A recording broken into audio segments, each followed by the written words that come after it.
I am still riding that low tier high, and today I am looking at one of the worst, allegedly, the CYPHER LORDS. Welcome to War Games on Toast, all of you lovely people. It's me, it's Toast. How are you this wonderful Wednesday?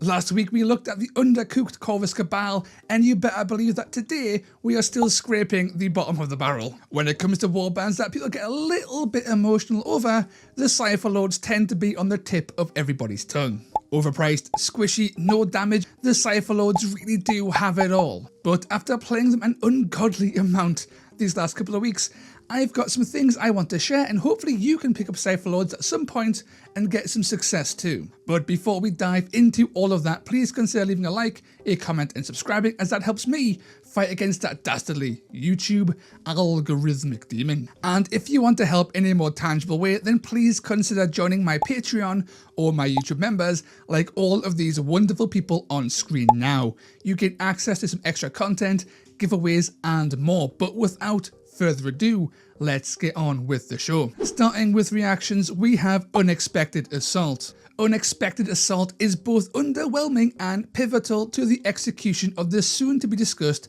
CYPHER LORDS wombo combo. Someone moves within 3 inches of any of your ladies, and you can react to pick a Mystic CYPHER LORD. They can then make a bonus move action provided they end within 1 inch of the enemy that made the initial move action. The fact that this is restricted to just Mystics does hurt this reaction quite a bit. But on the plus side, your Mystics are also the most powerful combat pieces that you have access to. But on the reverse of that plus, half of your Mystics don't want to get within 1 inch. But on the flip side of the reverse of the aforementioned plus, the other half do want to get within 1 inch. And that's not even getting into the bit where I talk about moving your incredibly expensive and squishy units into combat only for them to get punched before they get to attack if you time that move wrong. But of course, you can absolutely use this in weird ways to move onto objectives, steal treasure, and do all kinds of little movement shenanigans. Just use your chaff to pop it and you are good to go. Just be careful, because if you move in too soon, you are going to die. Now, moving on to common abilities, we start with Throwing Stars and Chakrams. I love ranged abilities that deal chip damage more so than probably anyone else on Earth. Throwing Stars and Chakrams allows you to throw 2 dice. For each 4+, you deal 1 damage. For every 6, you deal ability dice value damage. This is great on CYPHER LORDS because, spoiler, their chaff is hitting everything on a 4 to a 5+ when they attack normally, and they hit like wet noodles. But what does all of this mean? It means that this is better than Onslaught in most situations. Remember, it's a double, so you can manipulate your dice to get a high value with ease. Now all you have to do is use this and boom, you are chipping away. You were only doing 1 damage anyway, and now you're doing it more reliably.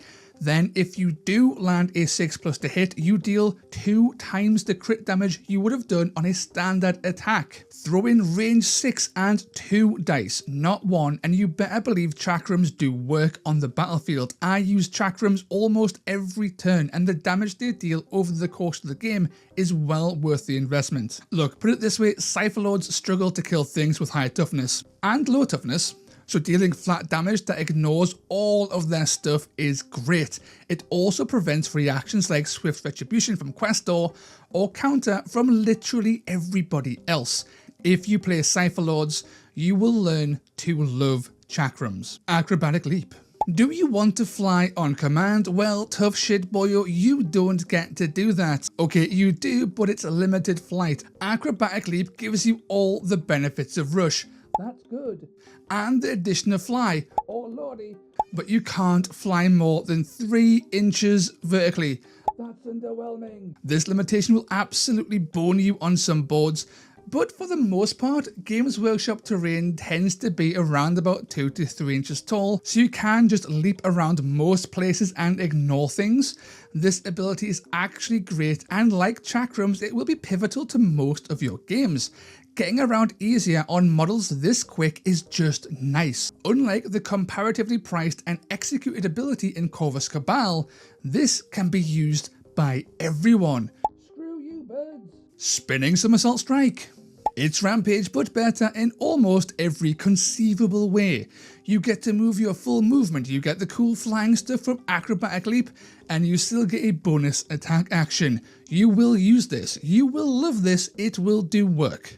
It's literally just Rampage Plus, there isn't much else to say.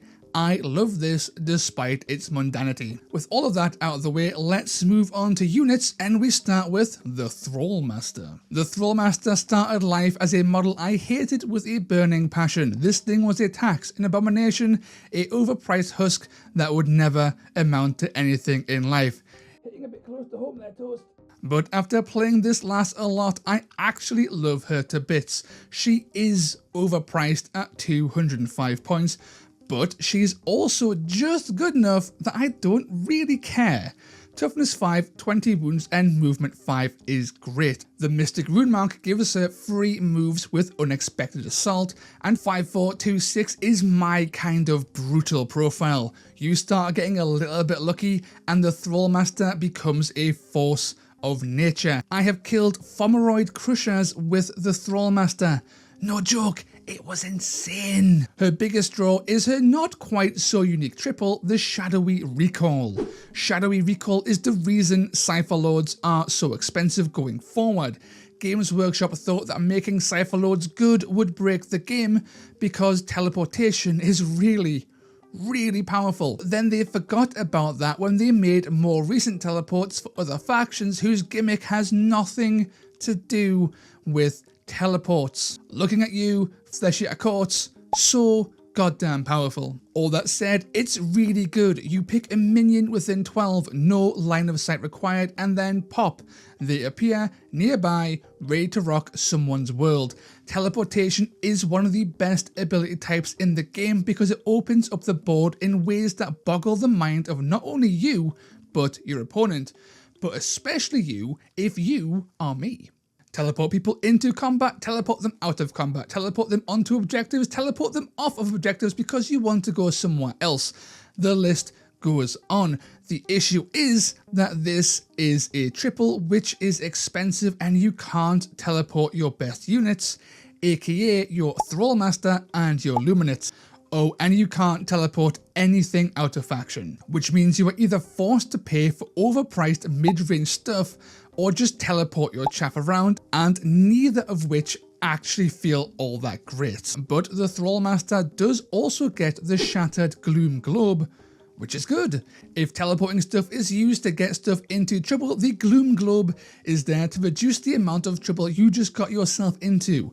It reduces all attacks by 1 within 6 inches. It's a solid ability that also works on ranged attacks, which is very handy in the current high value ranged meta we are seeing bloom in Warcry at the moment. All of that being said though, I will confess that I very rarely use this though because I usually have more pressing matters to attend to than breaking a snow globe full of misery. All in all, the Thrallmaster is good. She is a tax, but she's a tax I am willing to pay.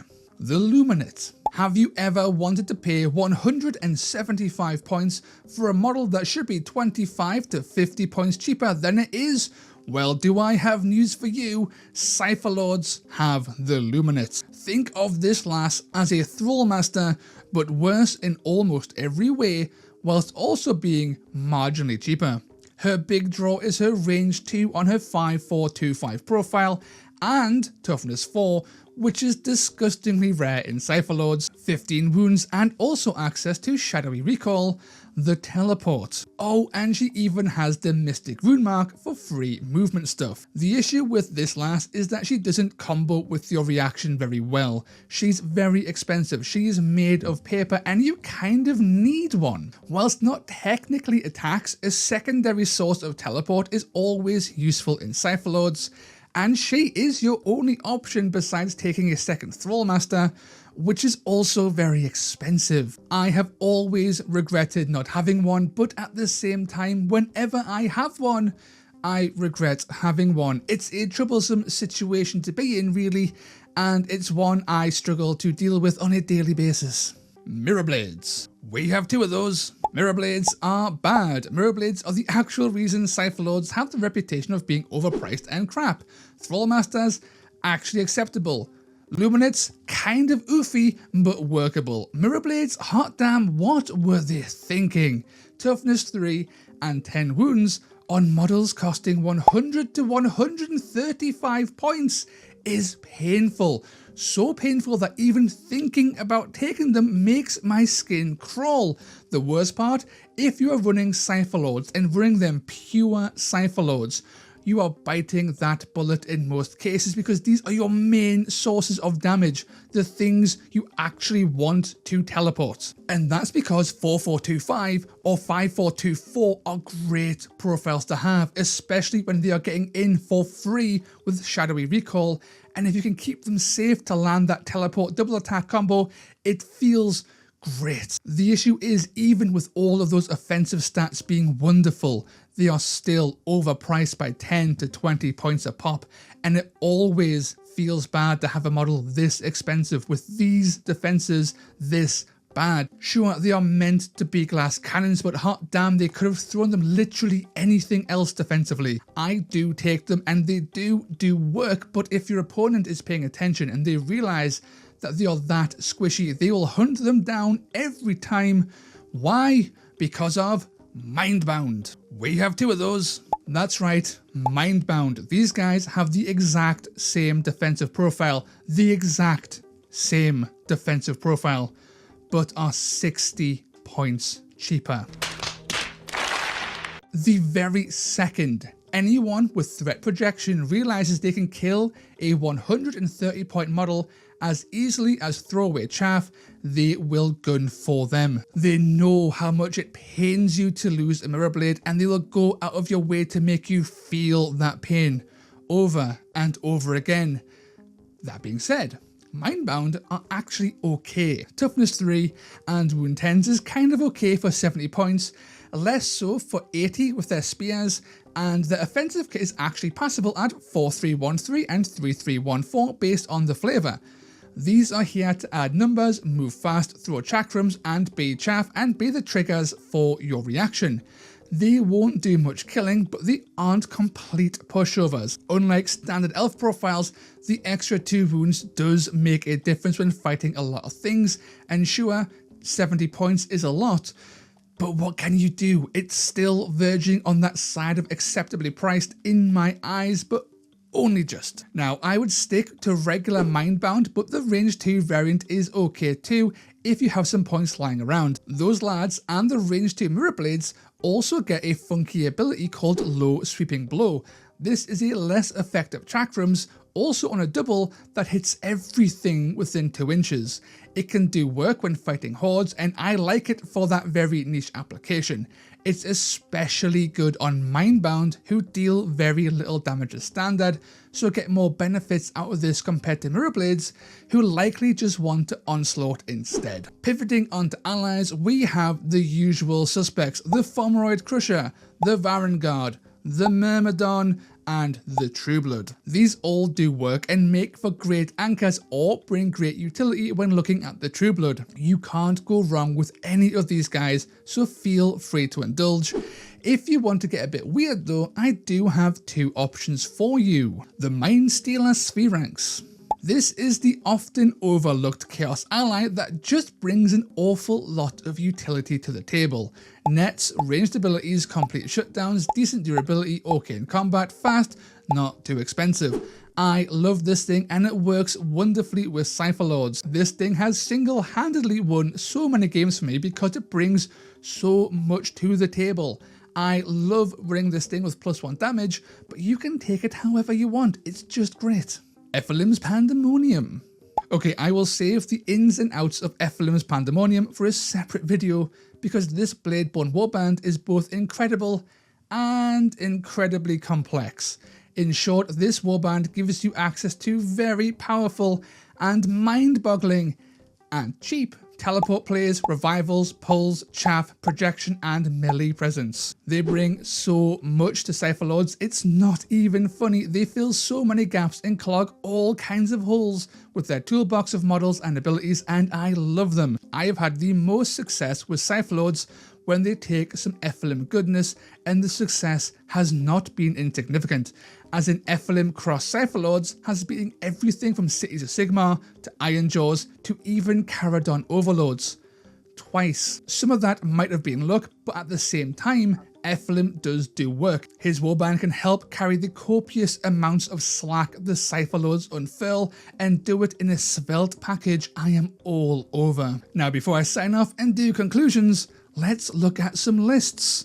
The one box. If you are going to build CYPHER LORDS, I thoroughly recommend running one box. Why? Because the moment you start adding allies, you start to eat away at CYPHER LORDS as a whole, and you don't really get a feel for what they do on the battlefield. I wholeheartedly recommend one-boxing CYPHER LORDS for a couple of games and getting into the big think mind space they require to work. My go-to is a Thrallmaster, a Luminate with +1 crit, a Mirrorblade with glaive, 2 Mirrorblades with blades, and 3 standard Mindbound. I am pretty sure you can make that with one box, and if not, drop the crit and take a Spear Mindbound, and boom, you are sorted. Good times. With this list, you want to bide your time, use your movement, stay out of combat, and when the opportunity arises, unexpected assault your Thrallmaster or your Luminate into combat, unload 10 devastating attacks, then recall a Mirrorblade into combat and unleash even more. This is the CYPHER LORD wombo combo, and it can kill all kinds of things. The things that survive either got very lucky or are very close to death. And never forget chakrams and have a good time. This is not a combat focused faction. They need to play smart over everything else, and if you get matched up against something with incredible threat projection, you are going to have a hard time, and if you're going to want to win, you need to work incredibly hard and get a little bit lucky. To help you here, key target assassination runs, being aware of threat ranges, and dancing on the edge of bubbles. It's slow, precise work that you just have to do when playing CYPHER LORDS. Put in the graft and they might just reward you. They also might just kill you because you are made of paper, and one wrong move will spell your doom. CYPHER LORDS are at a disadvantage against a lot of things, and pilot skill will be the thing that gets you through every single game. Pandemonium! This is my current go-to list that sadly doesn't use as many CYPHER LORDS as I would like, but the limited Cypher model count always does a lot of work in my games due to their decent durability, speed, and tricks. The list is a Thrallmaster, 2 Mindbound, a Fomoroid Crusher with +1 attack, or a Mindstealer Spheranx with +1 damage, FLM, Kindlefinger, Flamespooler, and Apotrax the Stairfish. This is an 8 model warband, and it does work on the battlefield. Your Titan, you throw that fucker into the thing you want tied up all game or the thing you want dead. I have thrown them into deployment zones to tag 1/3 of a warband. I have thrown them into other Titans. I have thrown them into hordes of chaff. You look at your opponent's warband and you figure out what you need dealt with via death or distraction, and then you beeline for it turn 1. If your one model can lock down 2 models or more, you are gaining advantage. Never assume your big expensive model needs to kill to get value. The less threats that are there to molest your super squishy warband, the better. And remember, FLM's laddies are squishy as well. You are doubling down on toughness 3 garbage here. Then we have FLM and Co. These lads teleport around, unleash FLM's very powerful wizard bolt, pull enemies off objectives, deal chip damage, and generally mess with people. FLM is very hard for many people to grasp when playing against her because her teleport is wild. It messes with the dome piece and makes it hard to account for every possible play. It's Zinchian as all heck. Keep these guys safe and apply pressure where it needs to be applied. Finally, the CYPHER LORDS. These are here to run around, do objectives, apply the Thrallmaster into key locations to remove important threats, and of course, to teleport and to throw chakrams. They are fast, they can teleport, they can do damage, they can fly over terrain. It's easy to be enamored by the toys elsewhere in this list, but those 3 CYPHER LORDS do work, and you have to use them carefully and make use of their unique tricks when required. Is this list going to top events? Probably not. Is it going to win against everything? Unlikely. Does it have what it takes to put up a fight against a lot of things at the top end of the meta?